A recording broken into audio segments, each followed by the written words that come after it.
నా పేరు బట్టాల అశోక్. నేను పటాంచెరు నివాసిని. స్థానికల ఎమ్మెల్యే గూడెం మైపాల్ రెడ్డి ముందు నా ఇల్లు ఉంది. నేను నిన్న సంగారెడ్డి నుంచి వస్తున్న క్రమంలో నా వాచ్మెన్ ఇచ్చిన సమాచారం ప్రకారం నా స్థలంలోకి కొందరు దౌర్జన్యంగా చొరబడ్డారని, నానా బీభత్సం సృష్టిస్తున్నారని నా వాచ్మెన్ తెలిపిండు. ఆ వచ్చిన వ్యక్తులు ఎమ్మెల్యే అనుచరణమని చెప్పినారంట. నేను వెంటనే నా స్థలంలోకి వెళ్తున్న క్రమంలో నన్ను ఒక వ్యక్తి ఆపి, నేను విలేకరిని, మీ స్థలంలోకి ఎమ్మెల్యే అనుచరులు జొరబడ్డారంట అని నన్ను వీడియో తీసిండు. నేను నిజమే అనుకొని పూర్తిగా తెలుసుకోకుండా నేను ఎమ్మెల్యే పేరు వాడడం జరిగింది.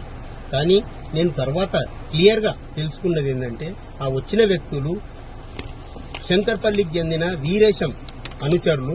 వాళ్ళు 100 మందికి పైగా వచ్చి నా పొలంలో అంతా దౌర్జన్యం చేసిండ్రు. వాళ్ళు ఎమ్మెల్యే పేరు వాడుకున్నారు. నాకు ఆ విషయం తెలియక నేను పొరపాటున ఎమ్మెల్యే గారి పేరు చెప్పడం జరిగింది. ఎమ్మెల్యే గారికి నాకు ఎటువంటి విభేదాలు లేవు. ఎమ్మెల్యే గారు చాలా మృదు స్వభావి, స్నేహశీలి. ఆయన నా ఇంటి ముందు ఉంటాడు. ఇంతవరకు నన్ను ఒక్క మాట అనలేడు ఎమ్మెల్యే గారు నేను ఈ చేసిన దానికి, ఈ వీడియో పెట్టిన దానికి నన్ను పెద్ద మనసును క్షమిస్తాడని నేను కోరుకుంటున్నా. అలాగే నన్ను కడుపులో పెట్టి చూసుకుంటాడని నేను కోరుకుంటున్నా. తనకేదైనా పరువు నష్టం కలిగితే నన్ను క్షమించాలని కోరుకుంటున్నాను.